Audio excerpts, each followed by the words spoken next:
Mesdames, Mesdemoiselles, Messieurs, bonjour. Nous voici donc à notre rendez-vous quotidien sur le Tour de France. Aujourd'hui sur le col du Portillon à 10 km 500 de l'arrivée, sur une vue de l'hélicoptère de nos réalisateurs Gilbert Lariaga et Claude Fayard. Cette étape, la 16e du Tour de France, menait les coureurs de Toulouse à Luchon, 188 km. Une étape très importante, la première étape dans les Pyrénées par les cols du Portet d'Aspet, de Mantes et du Portillon. Voici un homme échappé, il s'agit de l'Espagnol Fernando Manzanek. Fernando Manzanek échappé depuis plus de 120 km et qui possède actuellement, voici les dernières positions, 4 minutes d'avance sur l'Espagnol Jiménez et plus de 8 minutes sur un peloton emmené par Pinjon. Un peloton où figurent également Balmamion, Aymar, Huysmans, Le Thor, Janssen et Bessières. Bessières qui est le régional de l'Étal puisqu'il est originaire des Pyrénées. Comment les choses se sont passées depuis ce matin, comment Manzanek est arrivé en tête?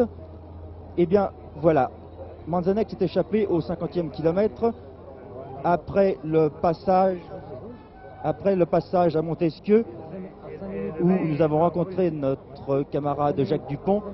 Jacques Dupont qui fut, je vous le rappelle, champion olympique sur piste en 1948 à Londres, qui fut ensuite champion de France sur route des professionnels et qui gagna Paris-Tours. Manzanek comptait bientôt 2 minutes d'avance sur Oban et 3 minutes au 54e kilomètre, alors que l'on enregistrait le premier abandon de la journée, celui de Castello. Au 75e kilomètre, les écarts grandissaient, 5 minutes 50 pour Manzanek sur Ether, le peloton était à 9 minutes 15.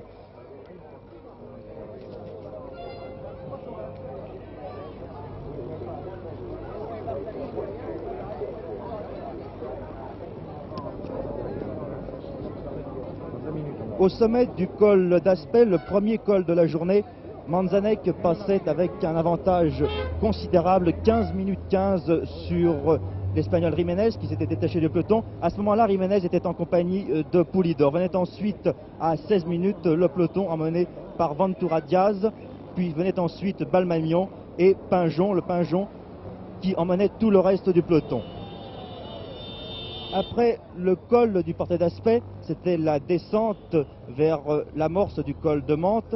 Et au pied du col de Mantes, on apprenait un événement très important, l'événement le plus important à notre avis de cette étape, la défaillance de Felice Gimondi.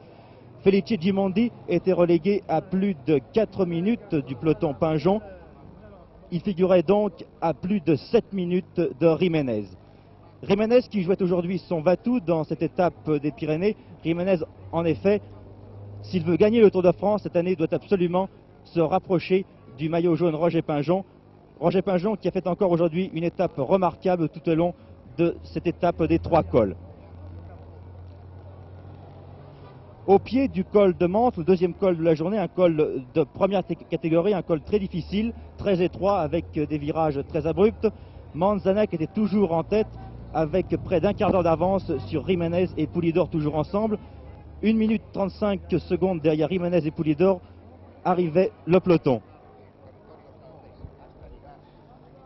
Au sommet du col de Mantes, situé au 138e kilomètre, c'est-à-dire à 50 km de l'arrivée, Manzanek passait toujours en tête, mais l'écart était réduit, venait à 7 minutes 15 secondes, Jiménez et Pulidor toujours ensemble comme au Mont Ventoux.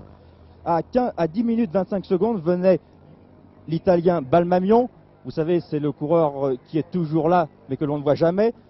À 10 minutes 25 venait également Pinjon, Aymar, Huysmans, Le Thor, le Breton toujours aussi remarquable dans ce Tour de France, Janssen et Bessières.